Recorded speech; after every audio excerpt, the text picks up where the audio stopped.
അടിയാ. എടാ നീ എവിടെ പോയി കിടക്കുവാ? അടി അടി കൊല്ലടാ കൊല്ലടാ അടിയടാ. ഓ അടിയടാ. അടുക്കളയിലെ ബൾബ് ഫീസായി, ഒരു ബൾബ് മേടിച്ചോണ്ടോ? ബൾബ് ഫീസായതായിരിക്കത്തില്ല, വയറിങ്ങിന്റെ കംപ്ലൈന്റ് ആയിരിക്കും. യൂട്യൂബിൽ നോക്കാം, അതിൽ നോക്കി നമുക്ക് ചെയ്യാം. ഒരു സ്വിച്ച് ബോർഡിന് ഇത്രയും വയറ് ഇതുണ്ട് ഒരുപോലെ ഇരിക്കുന്നത്. ആ ഒരു മിനിറ്റ് അച്ഛാ, ഇത് ഇതിന്റെ വയറല്ലെന്ന് തോന്നച്ചാ. ഹലോ, ഇലക്ട്രീഷ്യൻ ഇല്ലേ? ആ വീട്ടില് കറണ്ട് ഇല്ല, ഒന്ന് അത്യാവശ്യമായിട്ട് വന്ന് ഇവിടെ ഒന്ന് ശരിയാക്കിട്ട് പോവോ? ആളണ്ടാ ആളണ്ടാ ആളണ്ടാ ആളണ്ടാ ആളണ്ടാ ആളണ്ടാ ആളണ്ടാ ആളണ്ടാ ആളണ്ടാ. ഇലക്ട്രീഷ്യനാ? കേറി വാ. എന്തോ അമ്മ ഇതൊന്നും കേൾക്കാത്ത കാരണമില്ലേ? പിന്നെ എന്തുണ്ടാക്കാൻ നിന്നെ വിളിച്ചത്? തന്നല്ലേ, ഞാൻ മറന്നുപോയി മാമ. 3 മാസത്തെ ശമ്പളം ഈ വീട്ടിൽ നിന്ന് ഒറ്റ ദിവസം കൊണ്ടുണ്ടാകണം. അണ്ണാ, ഈ വീട്ടിലെ ഭയങ്കര മോശമാണ്.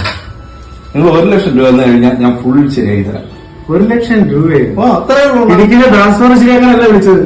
നിങ്ങളെ പോ വലിച്ചു പറിച്ചിട്ടതേ നന്നാക്കാൻ വേറെ ഇലക്ട്രീഷ്യൻ ഒന്നും വരൂല. നീ പൈസ തന്നാലേ ഞാൻ ചെയ്യൂ. വേണമെങ്കിൽ മതി, അല്ലെങ്കിൽ ഞാൻ ഇപ്പൊ കളഞ്ഞിട്ടു. എന്നാ പിടി, വേണ്ട പിടി പിടി ഇന്ന് പിടി. എടാ മോനെ, ഇത് എങ്ങനെയാണ് ശരിയാക്കി തരണം? നിനക്കൊരു 50,000 രൂപ ഞാൻ തരാം. Okay, Ohm's law states that at constant temperature current flowing through a conductor is directly proportional to the potential difference and inversely proportional to the resistance. മനസ്സിലായ? ഇത് ഒരു ഇലക്ട്രീഷ്യൻ എടുത്ത് സംസാരിക്കും. കഷ്ടപ്പെട്ട് പഠിച്ചാണ് പൈസ ഉണ്ടാക്കണം.